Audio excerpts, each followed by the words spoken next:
Good morning અને જય શ્રી રામ મિત્રો. કેમ છો બધાય? મજામાં ને?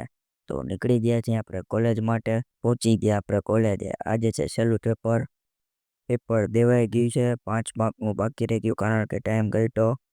જયરાજ, રાજ અને મેહુલભાઈ છે ભેગા. રિક્ષામાં બેસી ગયા છે. હવે આપણે જાય ઘરે. એક્ઝામ પૂરી થઈ ગઈ એટલે એ ખુશીમાં રિક્ષામાં જ બેઠા બેઠા રમી લઈએ એક રૂમ રમી લીધું. હવે આપણે જાય ઘરે. અહીંયા બિરલા ઓલે ઉતરા છીએ. હવે હાલીને આપણે જાશું ઘરે. એ પછી જાશું આપણે ગણપતિ બાપાના દર્શન કરવા માટે સાંજના.